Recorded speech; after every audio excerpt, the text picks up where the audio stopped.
This EV Rider episode is presented in Spatial 3D. You can watch the regular version of this episode by clicking the link in the description field.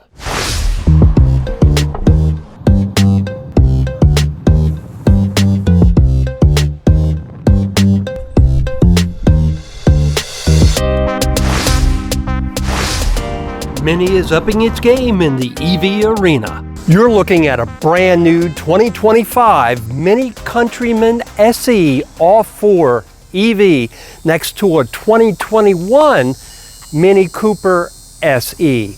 Mini's made quite a number of advancements since its first US high production EV. Let's start with the old Cooper's biggest disadvantage, its range. The 2025 Mini Countryman SE has an estimated range of up to 212 miles.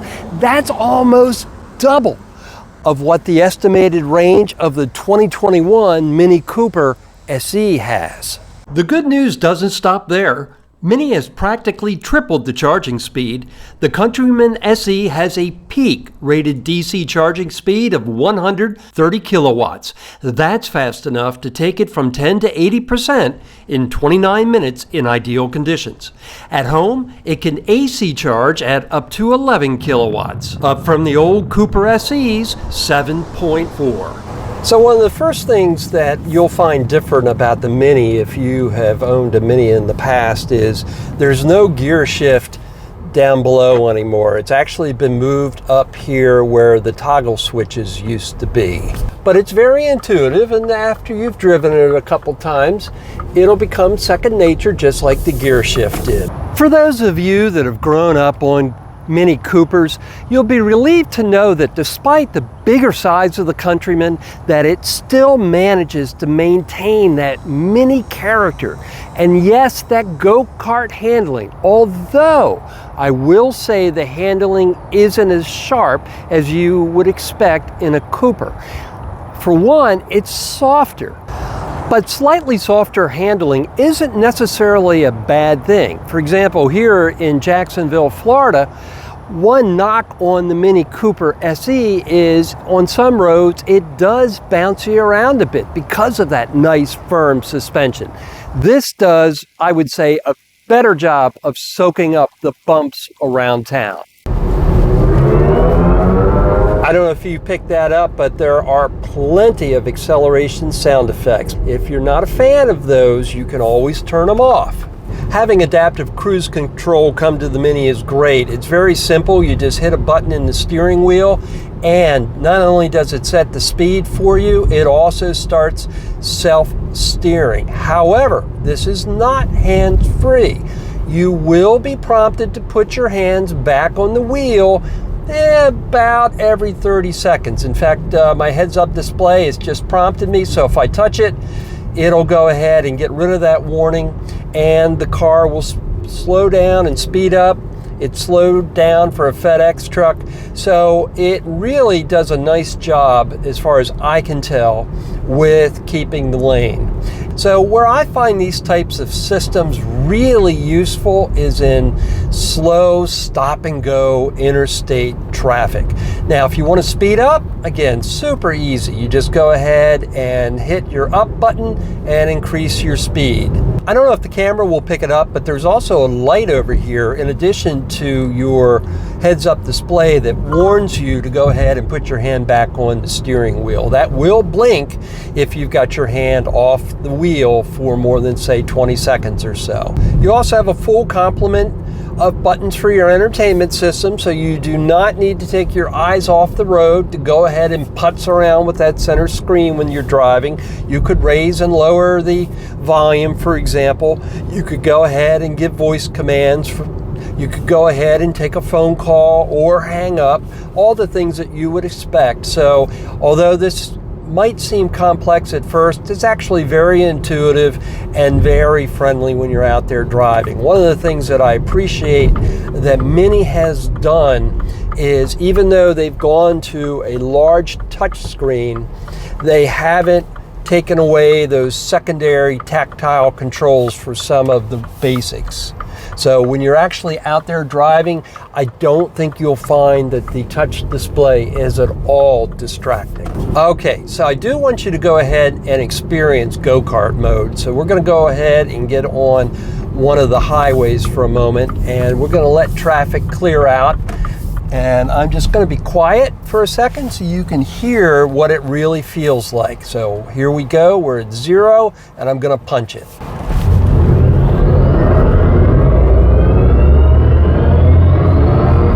And we've already hit 63. So the Countryman is certainly no slouch when it comes to acceleration. It's a nice, quick vehicle. It's a lot of fun. Our all-wheel drive dual motor Countryman has 308 horsepower and 364 pound-feet of torque, making it good for a 5.4 second 0 to 60 run. So I'm putting it in to adaptive cruise, and I'm setting it at 70 miles per hour. And as you can see, I could just sit back and relax, and I will just tug on the wheel once in a great while, and the Mini will do the rest. And if I want to pass this person, I can just go ahead, put on my turn signal, and the Mini does the rest. So I'm now in the center lane, and I am overtaking the person to my right. So as you can see, it's a very friendly highway system. And we'll go ahead and take this corner a little quicker than the speed limit. And I can tell you it's hanging onto the corner very, very nicely. So I can say, coming off an interstate ramp, that this thing probably would be pretty darn nice in the mountains on curvy roads. Another big improvement over the old Mini is the radio and infotainment system. These come with Harman Kardon speakers, and they are much more crisp than the sound system that we have in our 2021 Mini Cooper SE. I'm also happy to report it does come with HD radio, so you will not miss out on any of your favorite broadcast channels. For those that don't know, HD radio, in addition to the channels that you're used to in old-fashioned radios, give you 2 or 3 extra channels per station in most cities. Another thing I really appreciate about the Mini is that it's got a full blackout power shade. Unlike, again, the Mini Cooper SE from 2021, this is not a mesh. This is a full blackout. And also, unlike that old model, this one's power is just a touch of a button, so you don't have to go grabbing and pulling on it like you did. So this is called the Core mode, and let's go ahead and listen to it. You could hear that noise, hopefully. And you can see it has a totally different acceleration sound. So it really is a lot of fun. So I've gone down to the trail mode. It's just kicked in. And you can see on the trail mode, you also get a compass, which makes sense because presumably when you're in trail mode, you're probably on a gentle gravel road or something, you know, a rutty road, something out in the boonies where you may not be quite as aware of where you're going. And let's see what its sound effect is. But you'll also see that it'll even show in your all-terrain mode what your incline is. But again, I do not want to try to imply this is a Jeep. That's not this car's mission. The infotainment system is now really first rate. I mean, I would put this in the league of anything I've experienced, whether we're talking Tesla, Ford, BMW, you name the brand. The amount of customization that you are afforded is really impressive. Right here, you've got the center stack. And by default, it's showing one of my songs from Android Auto. And yes, Mini has finally added wireless Android Auto. And wireless Apple CarPlay continues as well. But anyway, everything you could imagine is right here at your fingertips. For example, if you wanted to go ahead and lower the temperature, very simple to do right here. Now, you've got a home screen with all your apps, but what's really cool here too, you can pretty much get as retro or as modern as you want. Mini has a bunch of experiences. You start by turning on the car. So let's go ahead and check out some of the experiences. So you can see if you need to skimp a little and get the most range, of course you have green mode, just like you had in the Mini Cooper SE. One thing that is a little bit different than the old SE EV, you don't have green and green plus. But bottom line is you do get extra range if you go into efficient mode. But here's where it really gets fun. You can personalize your Mini however you like. So for example, I went ahead and personalized it to go ahead and put on EV Rider in the center stack. You can upload logos or images if you want.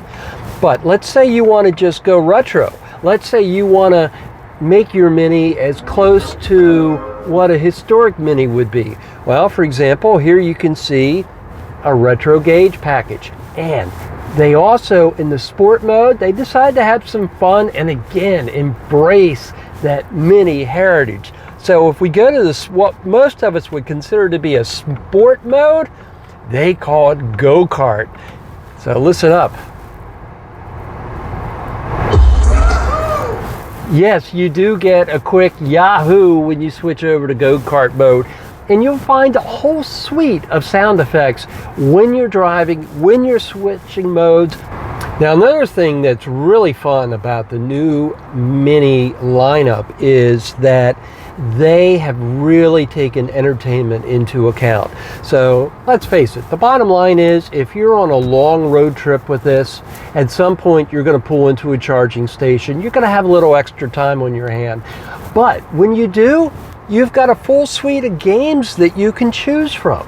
And you can either play the games by yourself on a touch screen, or you could go into a multiplayer mode, and with your smartphone you can go ahead and have controllers. So two people up front could be playing a game, for example, while you're charging your Mini back up. That'll pass the time pretty quick.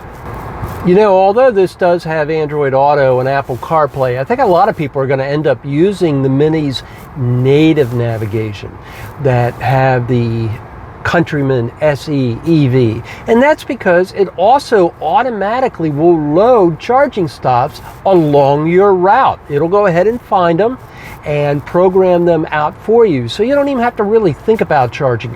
And by the way, in case you didn't know this, Mini is on the list of manufacturers that did deals with Teslas. So although they can't use superchargers at the time of this recording, supercharger access is coming. It'll probably arrive for Mini in 2025. At that point, Mini owners will get an adapter that they'll be able to use that will plug right into superchargers, so you'll have plenty of places to charge when you're out traveling.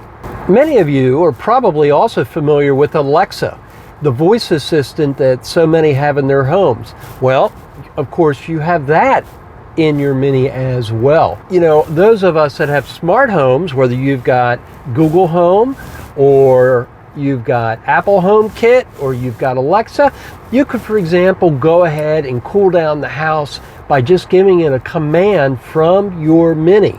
Because again, you've got Apple CarPlay, Google Assistant via Android Auto, and Alexa all on board via the touch of a voice button. Now, for those of you that have the Mini Cooper SE, I want to also let you know that they really have dressed up the visuals that you get in the Countryman SE EV.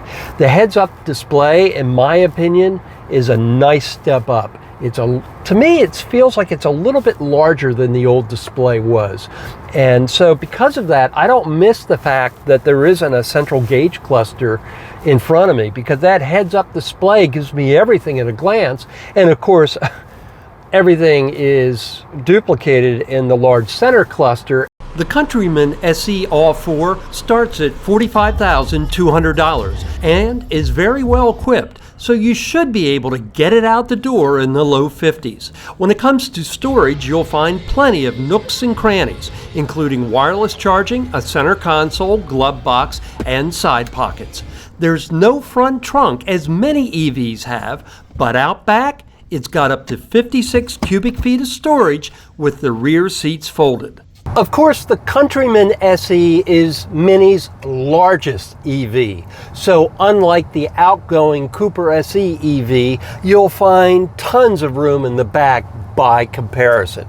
Now, I would call this room for two in the back, although you could fit a third person back here. But the bottom line, plenty of leg room, plenty of headroom, and you will find AC controls in the center here. You'll find USB-C ports for your smartphones or tablets or other electronics, and of course you'll find cup holders and a nice pull down right there to rest your arms if you so choose.